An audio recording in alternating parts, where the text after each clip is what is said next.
好，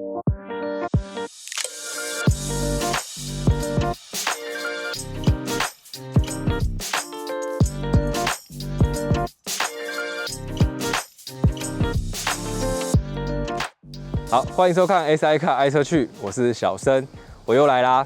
Andy 老爹呢，他老人家身体比较不舒服啦，所以今天就由我来代班。我们今天要试驾的是 Kona EV 500。最近韩系车厂的动作呢非常积极。大概5月的时候，我才看到我的偶像 Rafael Nadal， 他才代言了同样也是韩系的 Kia EV6这款车。很快的，在8月的时候，现代也首度在台湾导入了首款的电动车。也就是我们今天要试驾的 EV 500。那当然不意外啦，韩国呢大家都知道是汽车电池的生产大国，大概市占率已经超过了30%。那像很多欧系大厂，像 iPace、Mercedes 的 EQC， 还有 e-tron， 甚至保时捷的 Taycan 也是使用韩国的电池。好，那在车型的编程上呢 ，Kona EV 总共有2款，分别是 EV 300以及 EV 500。EV 300呢，续航力来到312公里，售价124.9万；EV 500续航力达到482公里，售价154.9万。相较于之前已经在台湾上市的电动车呢，售价动辄都来到200、300、400万起跳。那你在买的时候都要掏一掏口袋。整个车身尺码，车长来到4205，车宽1800，车高1570，整个尺寸都跟 Kona 的汽油版都差不多。那轴距的部分呢，也跟 Kona 汽油版一样，都是2600，车重来到了1678公斤。在外观的部分呢，我们首先可以看到，它跟 Kona 汽油版不一样的是，它把上面这个气坝已经给取消掉了。那这样整体看起来好像有点像那个伏地魔，有没有？中间被连起来。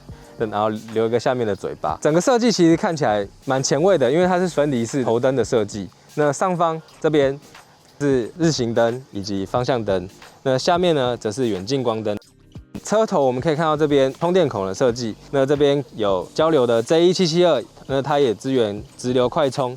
那车灯下方我们可以看到这边有个进气口哦，这个是真的哦。那它在行进间呢，可以有效的导入气流来帮助你的刹车系统做散热。前面下方的进气口它有一个智慧型的设计，那如果在高速行驶的时候，它会把这边的盖子给关起来，这是有效的降低风阻。在市区行驶比较需要散热的时候，这边的气口就会打开，然后让空气顺利导入，帮助散热。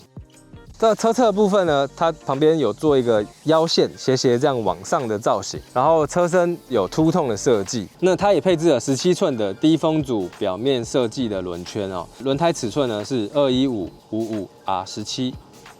车尾的部分呢，也是采用分离式的设计，上方是定位灯以及刹车灯。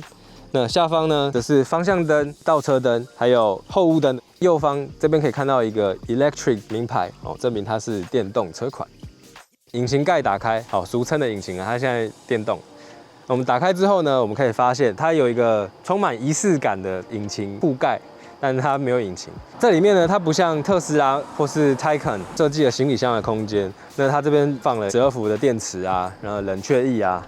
雨刷精以及各种电机装置都在这边，也方便你后续做维修。那比较值得注意的是，它这边有个橘色线材的部分是它的高压电线。H logo 这边有一个指示灯，当橘灯亮起的时候呢，表示它的高压电池在对12伏的电池做充电。那这个时候，请大家不要触碰到橘色线材的部分，因为可能会有触电的危险。那在内装的部分，我们首先看到的是方向盘。那方向盘呢，可以前后也可以上下的调整。那方向盘的右边呢，则是主动安全啊、自动跟车、定速、车道维持的控制。左边的区块呢，则是音量的大小声啊、模式等等的控制都在这边。那我们在换挡拨片的这个地方呢，可以让你调整电池回充的力道。那总共有3段，3是最强。1是最弱，那也有0可以选择关闭，它也有智慧型电脑去帮你做判断。那前方的仪表板呢是采用10.25寸的全数位仪表，那它的风格呢会随着你的驾驶模式而改变。驾驶模式有3种 ：Eco、Normal、Sport。你在任何一个模式之下，你如果长按这个 Drive Mode 的选择键呢，它就会进入 Eco Plus 的这个驾驶模式。它会用最节能的方式来帮你行驶，甚至连冷气都不给你吹哦。那前方还有抬头显示器，那上面它除了有时速啊，然后跟车的距离、车道维持，还有自动跟车的速度，都会在上面做显示。中间有8寸全幅式多媒体触控萤幕。最重要，我们可以看到这个 EV 的功能，它上面显示了除了现在的即时的电量。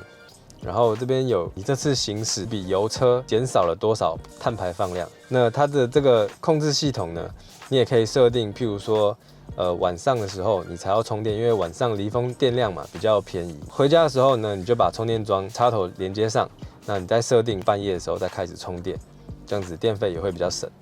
好，那它还配有了无线 Apple CarPlay 的功能。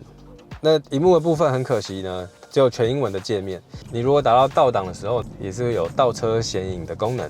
那比较可惜的是，它没有多角度的选择。那往下看呢，就是冷气出风口。我其实蛮喜欢它的这种设计，比较直觉。那我们这边按钮按下去，我们可以看到这边有 QI 无线充电，还有 USB Type A 的充电孔。再往下看呢，这边是2个饮料的置杯架。然后这次也改成了线传的排档，直接都用按钮来做控制，它的切换速度是蛮快的。然后再往下看呢，这边有电子手刹车、Drive Mode 的控制钮以及 Auto Hold 的按钮。那后座空间的部分呢，前方是我的标准坐姿，我的身高174.9，那大概还有1个拳头的空间，它的这边有设计2个凹槽，可以再让你再争取多一点点的空间。那头顶呢，还有大概1个拳头的空间。在动力的部分呢，最大马力204匹，最大扭力呢来到40.8公斤米。那0-100公里加速呢，官方数据是7.6秒。以这个动力数据呢，在市区代步已经是非常轻松了。如果要超过一些龟车，你只要油门踏板稍微踩多一点，它的加速感受其实是相当明显的。那操控的部分，由于电池的配置是在驾驶座以及后座下面的这块地板，它的前后配重呢可以来到50:50，更加的均衡哦。悬吊部分，前麦花臣后多连杆，它的车身采用了51.8%的高刚性钢材，整体开起来还是偏向舒适的这种感觉。那开起来，我觉得因为它的车重也是来到1678公斤，有点像瑞典国宝的那个感觉，非常的沉稳，又有带点扎实。那如果我们自己一个人想在山区热血一下，我们就调到 Sport 模式，那它这时候的油门反应呢就会敏感许多哈。好，那像我现在过比较大的弯，我甚至油门可以踩多一点，直接全油门出弯。驾驶乐趣还是有的。对，在激烈超驾的时候，会因为先感觉到它的轮胎，会首先负荷不了，但是其实它的悬吊、底盘都还是可以的哦。那我们在高速转弯上，它的支撑性也还不错，虽然是整体是舒适的调性，但是它还是可以顺利的支撑得住。没想到在100万级距也有这种踩多少给多少的那种感觉哦。一个人开 Sport 模式当然是蛮爽的，因为它的加速反应会最快。那刹车，它的刹车会给的比较前面，这个部分要稍微熟悉一下，否则你的乘客呢会坐得非常不舒服。踩多一点点就会有点头的那种感觉。车上有乘客的话，驾驶模式可以改到 Normal 或是 Eco， 这时候的油门反应相对的没有这么敏感，也会让车上的成员呢坐起来更舒服。那如果你是刚开始接触电车的话呢，一定会对它的电力回收系统会有点不习惯，可以透过方向盘这边这个换挡拨片，那来去做增加或减少减速比的设定。往右是减少，往左是增加。调到第3段的时候，其实感受也没有到特斯拉这么的明显。我们可以看草原的那支影片。没办法习惯的是它油门放掉以后的顿挫感。会有一点恶心的感觉，对，放掉油门了。它的减速比没有像特斯拉这么的明显。那我直接测试如果开到大概1段或是2段的话，是我个人可以接受的这种减速的程度。那如果刚开始开电动车的话呢，我建议你可以从1段开始慢慢习惯。那如果真的不习惯，你也可以选择把它全部给关掉。如果你把智能回充这个选项打开呢，仪表这边会有个 Auto 的指示，这个模式还蛮神奇的哦。像我现在前面是全部完全没测的情况下，它就不会帮你做自动减速的动作。但是如果有车的情况之下呢，它是会帮你慢慢减速，会帮你增加减速比的哦。那如果你打开电力回充功能的时候呢，当你松开油门踏板，车辆会是在减速的状态下，它也会亮起刹车灯，因为你确实是有在减速，对后方的行车来说也是比较安全的。那原厂表示呢，在今年年底前也会完成3座的90 kW 的直流快速充电站，分别在台北、台中以及高雄。那我们也期待未来能够有更多100万级距，甚至100万内的电动车、纯电动车，能让消费者来做更多的选择，也让电动车能够更大众化、平民化。好，那以上是我们今天的试驾，我是小生，我们下次见喽，拜拜。